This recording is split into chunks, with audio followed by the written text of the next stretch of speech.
है युवा fire brand Adarsh Nagar विधानसभा का लव गर्ग जी। नमस्कार जी। नमस्कार सिद्धांत संग्राम जी।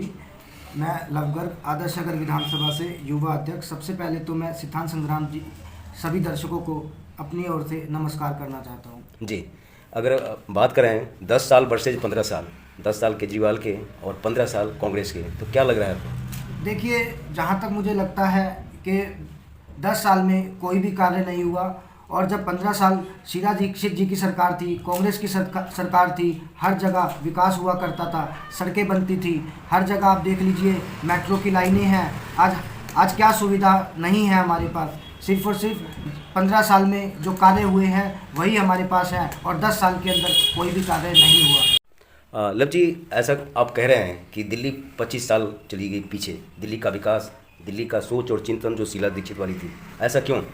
देखिए, कहीं पर भी कोई विकास नहीं हुआ है, कहीं पर भी कोई कार्य नहीं हुआ है, हर जगह घोटाले ही घोटाले। आप कहीं पर भी देख लिए वहीं घोटाले, पीडब्ल्यूडी घोटाला, शराब घोटाला, नकली दवाई घोटाला, बस घोटाला, मोहल्ला क्लिनिक घोटाला। तो मुझे लगता है 25 साल पीछे नहीं, 50 साल पीछे चली गई है आज के टाइम में दिल्ली, और कोई भी कार्य, किसी भी तरीके का कोई कार्य नहीं हो पा रहा है। चाहे वो किसी भी विधानसभा क्षेत्र में हो, चाहे वो रोड का कार्य हो, चाहे वो पानी का कार्य हो। आप पानी का कार्य से बात करें तो आप देख ही रहे हैं कि जगह जगह गंदा पानी आ रहा है। लेकिन लव जी आप मुस्कुराते हुए ये भी कहते हैं कि पवन शर्मा का टिकट कटना कहीं ना कहीं लगता है कि ये बहुत बड़ा विकास है।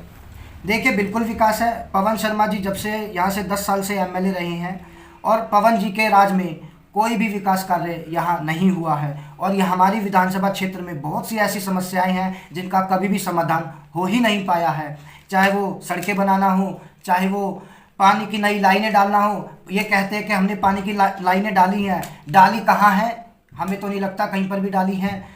मैं खुद इस बात का गवाह हूँ, और मैं खुद इनके यहाँ पर गया था ऑफिस में। हमारी 12, 13, 14 नंबर गली की लाइनें बिल्कुल भी नहीं डली है, जिसके साथ ही मेरे ही साथ साथ मेरी 12, 13 नंबर, 14 नंबर गली तक हम बिल्कुल परेशान है। सब जनता हम मिलकर गई थी और कोई भी सुनवाई नहीं हुई है। हमें वहाँ से निराशा ही हाथ लगी, और सिर्फ पानी की लाइनें देने का कार्य सिर्फ उन्होंने अपने चंद चमचों को करा है। तो इसका मतलब स्पष्ट है कि इन्होंने काम नहीं किया, जिसकी वजह से पवन शर्मा की टिकट कटी। बिल्कुल जी, स्पष्ट बात है, इन्होंने कोई कार्य नहीं किया। आप जगह जगह देख लीजिए, जगह जगह गंदगी के पहाड़ बने पड़े हैं। आदर्श नगर मेट्रो स्टेशन के पास आप देख लीजिए, जो बलसवा गांव है, वहाँ पे गंदगी का पहाड़ बना पड़ा है। और जब बारिश आती है तो ऐसा लगता है कि मान लो हम कि एक तरीके से तालाब में रह रहे हैं, पानी भर जाता है। ये क्या विकास है कोई?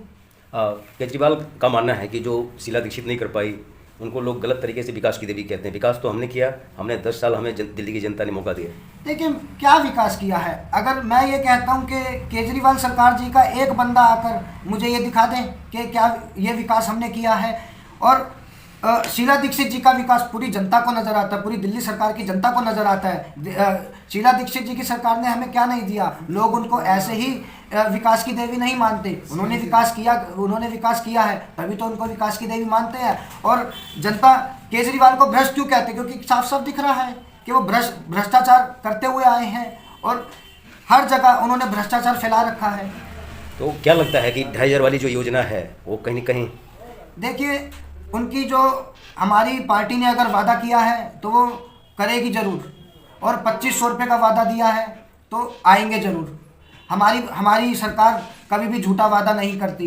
अब 2500 की तो छोड़िए, पहले अगर हम 2014 से भी पहले देखें तो कितने उन्होंने वादे किए थे जो कि कांग्रेस सरकार ने पूरे करे हैं। आप उस चीज़ का देख लीजिए।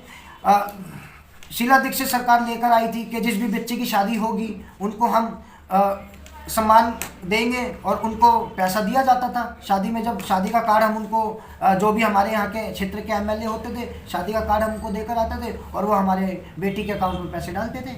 जी, अगर क्षेत्रीय विधायक की बात करें तो लगातार 3 बार जो है विधायक रहे, और शीला दीक्षित के काल में मंत्री भी रहे। तो क्या लग रहा है कि आदर्श नगर को आदर्श बनाने में सचमुच में मंगत राम सिंघल जी का? देखिए, आदर्श नगर को आदर्श बनाने में मंगत राम जी बिल्कुल कार्यरत हैं, और उन्होंने पहले भी बनाया है। पहले भी मंगत राम जी के राज में पेंशनें भी लगती थी, हर काम होता था।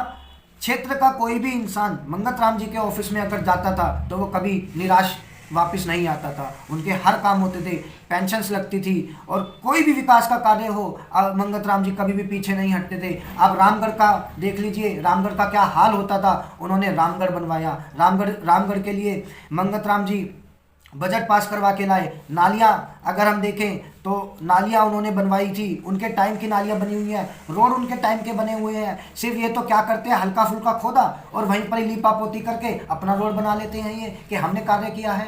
देखिए, हर आदर्श नगर, अगर आज आदर्श नगर का नाम आदर्श है तो वो सिर्फ मंगत राम जी की वजह से है। वो मैं क्यों कह रहा हूँ, क्योंकि मंगत राम जी ने आदर्श नगर को आदर्श बनाने के लिए बहुत कार्य किया। लवकर जी, अगर यहाँ के पार्षद की बात किया जाए, सुमन शर्मा की बात किया जाए, तो लग रहा है कि कहीं न कहीं राजकुमार भाटिया की बेहतरनी सुमन शर्मा पार लगाएगी। देखिए, मुझे जहाँ तक ये लगता है, सिद्धार्थ संग्राम जी, अगर राजकुमार भाटिया जी सुमन शर्मा जी के साथ घूमे तो मुझे जहाँ तक लगता है उनको कोई नहीं बचा सकता हारने से। ये रियलिटी है कि कोई नहीं बचा सकता उनको हारने से। उन्होंने क्या कुछ भी नहीं किया, कुछ भी।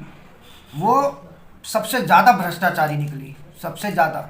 अगर वो सत्ता में आए थे लैंटर माफिया के खिलाफ आवाज़ उठाने के लिए, और आज देखिए वो खुद ही लैंटर माफिया बनी हुई हैं। 2-2 लाख रुपए लैंटर लेती हैं वो।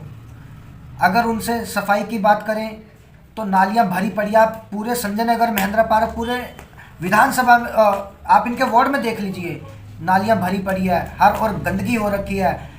मैंने खुद कितनी बार, जो इनके हैं सफाई कर्मचारी, मैंने खुद कितनी बार इनसे बोला है कि आप ये सफाई करिए या ये कूड़ा उठाइए।